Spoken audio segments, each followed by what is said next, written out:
As you can see in this shoot, we're at a park outdoors, and there is a nice little amphitheater outside where we get some really cool leading lines, interesting compositions, and I do like how the sky shows up. So in this video, I'm gonna try to use Luminar sky replacement to change that sky to make it look more interesting, and maybe add some filters and do something to make it look like a different and more dramatic scene. So I first started with a 14mm lens. It's really wide and it has a lot of distortion, but I think it's a cool look for this specific style of photography. So when we're taking some of these pictures, you are gonna see that the bottom half of it is more distorted, especially around where the legs are. So it makes your legs look a lot longer, and the sky in the back is a lot wider as well. Because I am using a sky replacement, I am gonna wanna change that sky, so I do want more of the sky in the shot. It's not just about the model in this shot, it's more about the scene that we're in. So like we mentioned before, we are going to be going into Luminar 4 and using the new AI sky replacement tool so that we can change the sky in the background. So we're gonna go right now back to the studio and show you guys exactly how to do that.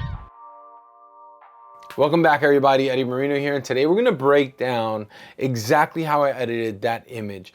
Now, you would think that we had to use color range and mask around the trees and do all this like fancy stuff in Photoshop. And let me tell you guys, Luminar has now made it like literally like a two-click thing. Like literally a two-click thing. Check this out. I like to start off in Photoshop because I'm able to manipulate the very little things and subtle things that might make the picture a little bit better. I love using the clone stamp tool and the healing brush for a lot of those things. So if I go in really close into her skin, I can see that she has a big pimple on the side of her forehead and just like a little too much texture in the cheek. I mean, her skin is great either way, but I am gonna go into it just a little bit and try to fix some of this. So I will go into the healing brush, spot healing brush here. Now I told you guys from the other tutorial, you wanna be careful how close you do it to any other colors or when they're very contrasting colors, because they start doing some weird artifacting. So I like to leave it really small, just trying to get all of those little guys out of here.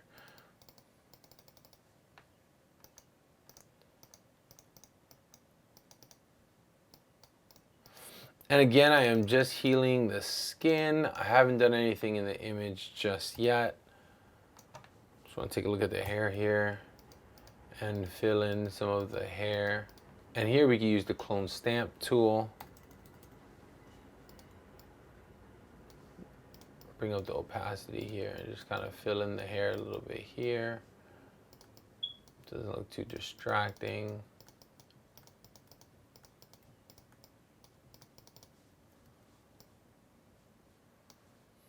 And I'm pretty happy how the skin looks now. I just kind of want to look around. So this is a little distracting here. There's sun creeping in here. So I'm just gonna stamp this guy right out of here. I could actually go into 100% just to knock it right out. So what I'm doing is I'm sampling from an area nearby and just getting rid of that little sun splash that kind of snuck in there. Maybe get rid of these leaves that are actually a little big. So I'll just steal that spot right there and steal this spot right here. Very easy technique here. And yeah, I'm pretty happy with everything else and how it looks. All right, so let's get into it. I'm gonna go ahead and open up Luminar 4 now, which is exactly what we need to be able to replace that sky. Now that we're here in the software, I want to go ahead and click on the Create panel, and you're going to see the first selection here, AI Sky Replacement. Now, in order to replace this sky, we need to find an image or we need to find a sky that will look natural. You always want to take a look at where the sun is coming from and how it's splashing onto your image. You don't want to have the sun behind her at this point because you can obviously tell it's not going to look real. So I'm going to start with some random skies here. Let me try bright blue sky. That's very similar to what we already have, just with some more clouds. but I do want to do something a little more dramatic. So let's go into our dramatic skies. That's not terrible. Here's a good example of where the sun would not be. See, we can see the sun's actually back here somewhere in this image, and it's shining through the clouds, but it wouldn't be coming from this side because the sun is obviously hitting her face on this side. So we want to pick one that looks a little more realistic than that. Here the sun is coming in and just beaming down. Again, not going to work for us. Dramatic sky number 4. Let's try sunsets. Now this one's the one that I actually used in the image in the beginning, and I want to show you guys exactly what I did to tweak this. Now, we do see the sun coming in, and I'll change the horizon position just so you guys can see where the sun actually is. The sun's actually on this side somewhere in this original picture. But if brought down low enough, you can't really tell where the sun is coming from. It's definitely coming from the left, and you can see it shining onto these clouds, so it could be anywhere on this side. So I'm gonna go ahead and try it, and let's see how it works.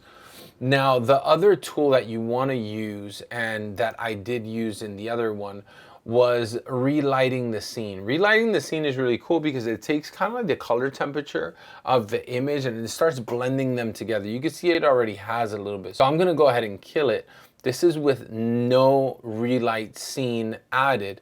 And here is some of the relight scene added. So you can tell how it warms up the sky and it warms up the actual scene. So it kind of starts bringing it together. You can tell that the image really comes together when you start bringing this up, where it starts looking a little more natural. What I do see here, though, is the sky looks a little too sharp for me. Like, you can see the trees that they're starting to get a little bit of the bokeh, a little bit of the blurriness, and you kind of want to match the sky up with that as well. So in the advanced settings, you're going to see that we also have a sky defocus. And I'm going to start bringing that up and start finding a space where it kind of looks as much as the trees here. And this isn't bad. I don't want to use too much because then it starts looking way too fake. So something like 10 just looks fine. All right, so another tab you want to look at is Sky Global. And here in these tree areas, and this would be impossible to try to mask because of how intricate it would have been to be able to cut out the sky in between every single one of these branches. So Sky Global is where you're going to be able to manipulate those little areas. So the more I turn it up, the more the sky starts cutting through those branches. Now you do want to make it look real, but you don't want to push it too hard because then it starts looking a little fake. So I'm just going to go ahead and leave it at 40 for this one. And here it is with it off and with it on. Now guys, no one is going to be zooming in 300% and really looking at the fine detail of this sky, whether it's real or it's not, but just looking at it, it is amazing. So it really starts coming together when you start color grading it. So I'm gonna go ahead and save this because I like how it came out, and I'm gonna bring it back into Lightroom and throw on a preset and let's see how it looks. All right, here we are back in Lightroom. So we'll toggle through both of them. Here's the first one. Here's the second one, so you could see some of those distractions were cleaned up, and that will go in really close in our face. You can see we also cleaned up our face a little bit, and also the sky has been added. Now that we're back in Lightroom, I'm gonna go ahead and start looking at some of the presets that I have. Here's Traveler and Nostalgia, which are some of my favorite ones. So I'm gonna look to see which one kind of just brings it together, and I really like how this one looks. I am going to bring up the shadows a little bit though.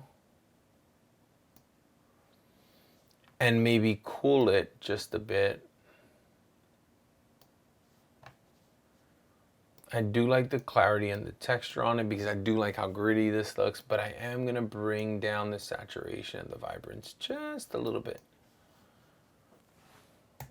Here's the before, here's the after.